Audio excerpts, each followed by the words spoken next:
Welcome to village అందాలు మారుతి. ఎలా ఉన్నారండి? అందరు బాగున్నారా? సో నేను ఈరోజు మీకు షేర్ చేయబోయే రెసిపీ సేమియా ఉప్మా. సింపుల్గా క్విక్గా ఎలా చేసుకోవాలో చూసేద్దాం ఈ వీడియోలో. సేమియా ఉప్మా చేసుకోవడానికి ఫస్ట్ అయితే సేమియాలని మీరు కొలతలతో 1 కప్ 2 కప్ అని చెప్పి తీసుకోండి. ఇవి నెయ్యిలో వేయించుకోవాలి. నెయ్యి అవైలబుల్గా ఉన్న వాళ్ళు నెయ్యిలో వేయించుకోండి, లేదంటే నూనెలో అయినా వేయించుకోండి. ఇలా దూరగా వచ్చేలాగా వేయించుకుంటే మనకి బాగా పొడి పొడిలాడుతూ వస్తుంది అనమాట. సో అందుకని చెప్పేసి నేను ముందుగానే నెయ్యిలో వేయించి ఇలా పెట్టుకున్నా. ఒక కప్పుతో నేను కొలతలు తీసుకున్నా. సో దానికి ఇంగ్రీడియంట్స్ ఏమేమి వేస్తాను చూడండి.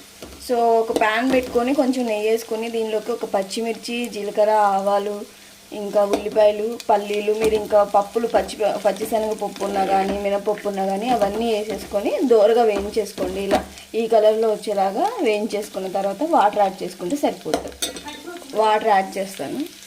సో నేను ఏ కప్పుతో ఈ కప్పుతో నేను తీసుకున్నా, ఇదే కప్పుతో మీరు ఈక్వల్ క్వాంటిటీ వేస్తే చాలు. ఏ గ్లాస్ అయినా ఏ కప్ అయినా సరే ఒక కప్పుకి ఒకటే కప్పు. ఒక సేమియా ఒక కప్పు తీసుకున్నాం అనుకోండి, వాటర్ కూడా ఒకటే తీసుకోవాలి. అంతకుమించి ఎక్కువ వేయొద్దు. వేస్తే పొడి పొడిలు ఆడదనమాట. ఎందుకంటే మనం ముందుగానే అవి వేపుకున్నాం కాబట్టి 2 కప్స్ సరిపోతాయి. ఇంకా మనకి పొడి పొడిగా రావాలంటే ఈ క్వాంటిటీ సరిపోతుంది. సో ఇలా వాటర్ అయితే నేను 2 కప్స్ సేమియా తీసుకున్నాను కాబట్టి వాటర్ కూడా నేను 2 కప్స్ వేసుకున్నాను. ఇంకా దీనిలోకి రుచికి సరిపడా సాల్ట్ అయితే ఇప్పుడు యాడ్ చేసేసుకోండి. సో నేను సాల్ట్ని కూడా యాడ్ చేసేస్తున్నా. ఉప్పు వేసిన తర్వాత ఇలా మొత్తం కలిపేసినా ఓకే, కలుపుకున్నా ఓకే. ఇంకా కొద్దిసేపు అలా మీడియంలోనే పెట్టుకొని చేసుకోండి ఇదంతా. అవి తెరిలిన తర్వాత ముందుగా వేయించుకున్న సేమియాలు వేసేసాం అనుకోండి, సేమియాలను అయితే మీరు ఇలా దోరగా వేయించుకోండి. నెయ్యి లేకపోయినా పర్వాలేదు, ఇలా వేయించుకుంటే ఏంటంటే మనకి బాగా వస్తుంది. ఉప్మా అయితే చాలా పొడి పొడిలాడుతూ ఉంటుంది. డెఫినెట్గా ట్రై చేయని వాళ్ళు ట్రై చేయండి, ఇలా పొడి పొడిగా రావడం ఎలా అని చెప్పేసి.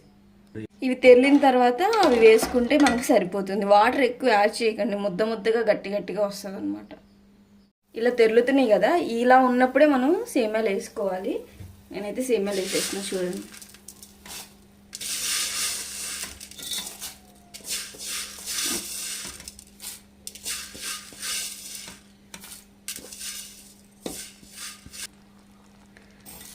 ఇలా వేసేసుకున్నాం కదా, వాటర్ సరిపోతాయి. ఒకసారి మొత్తం కలిపేసుకోండి. కలిపేసి సిమ్లో పెట్టేసి మూత పెట్టండి. ఇంకా మీరు పదే పదే కూడా వీటిని కదిలించాల్సిన అవసరం లేదు.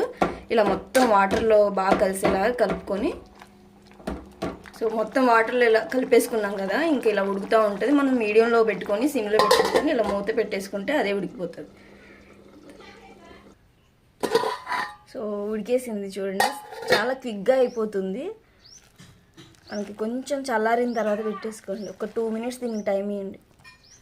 ఇలా జారిపోతూ ఉందో చూడండి, బాగా ఆవిరి కొడుతుంది. ఇప్పుడే కదా తీసాను. ఒక 2 మినిట్స్ అలా టైం ఇవ్వండి. ఇంకా ఎంత పొడి పొడిలాడుతుందో, జారిపోతా ఎంత పొడి పొడిలాడుతూ వస్తుంది అనమాట. అందుకని చెప్పి ఈ స్మెల్కే మనకి ఎక్కువ తినాలని అనిపిస్తుంది. మీరు కూడా ఒకసారి ట్రై చేసి చేయని వాళ్ళు అయితే ఎలా ఉందో కూడా నాకు కామెంట్ రూపంలో తెలియచేయండి. మీరు కూడా ఇలా అందరూ ఇలా హెల్దీ అయిన సేమియా ఉప్మా మీరు కూడా చేసుకొని బాగా ఫుడ్ని ఎంజాయ్ చేయండి. Easy and simple healthy breakfast అనమాట ఈరోజు అయితే మాది.